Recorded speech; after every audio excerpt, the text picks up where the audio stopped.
कुर्मियों को लेकर के क्या विचार है? जी, कुर्मियों को लेकर मैं अपना स्टैंड पूर्व में भी क्लियर कर चुका हूं, आज भी क्लियर कर रहा हूं। मैं उनके शेड्यूल ट्राइब में जो मांग है उसका समर्थन करता हूं, लेकिन मैं एक तरीका चाहता हूं कि जो विवाद उत्पन्न हो रहा है वो विवाद ना उत्पन्न हो, क्योंकि भारत एक संवैधानिक देश है।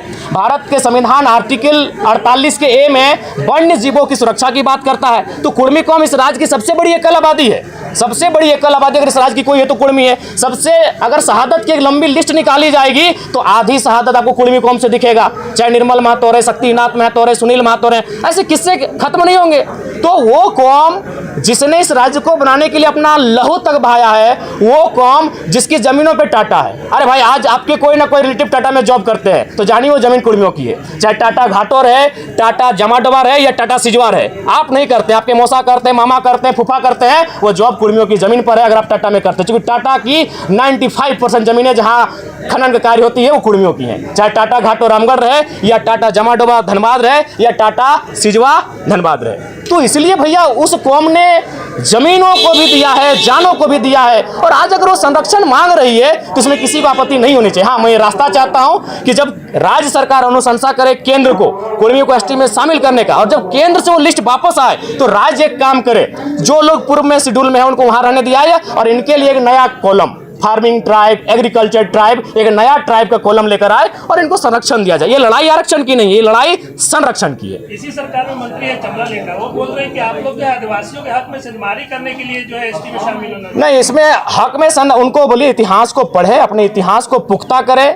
1931 जब अंग्रेजों का अंतिम जनगणना हमारे सामने प्रस्तुत हुआ था, उसमें 12, एक शायद घासी को हटाया गया और कुर्मी को, बाकी 11 लोग आज शेड्यूल ट्राइब में हैं, यानी 13 लोगों के साथ कुर्मी शेड्यूल ट्राइब, उसमें शेड्यूल ट्राइब नहीं था, उसमें प्राइमिटिव ट्राइब नाम था, उस सूची में सम्मिलित थे।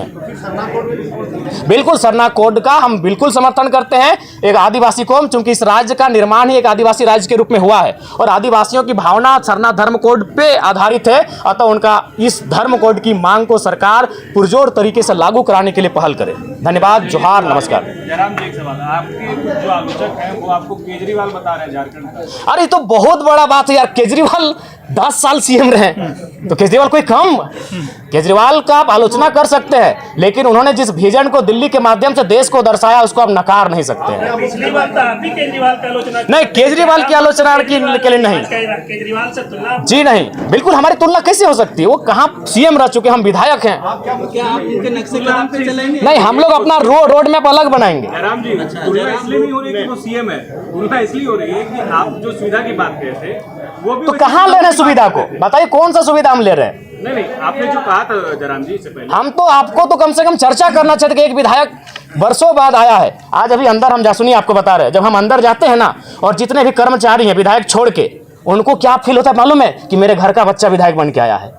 बाकी विधायक, अब तो अंदर चुके आपको कैमरा अलाउड नहीं देखिएगा, बाकी विधायक से मिलते हैं, माननीय के तर्ज पे मिलते हैं, हमसे मिलते हैं, कंधे पे हाथ रखते हैं, ऐसे मिलते हैं, हम कभी उनको नहीं बोलते, क्योंकि उनको लगता है हम उनके घर का बच्चा है, जबकि एक माननीय का प्रोटोकॉल होता है। कई वीडियो हमारा देखिएगा, दरोगा एक थाना प्रभारी आके हमको ऐसे हाथ पकड़ लेता है, जबकि हमारे दोस्त हमें कान में कहते हैं कि प्रोटोकॉल के हिसाब से आपसे बहुत जूनियर है, वो आपके साथ ऐसा व्यवहार नहीं कर सकते हैं। तो हम उनको बोलते हैं कि उनको कभी नहीं लगा कि हम उनका विधायक है, उनको लगता है कि हमको छोटा भाई है। आप अंदर जाइएगा।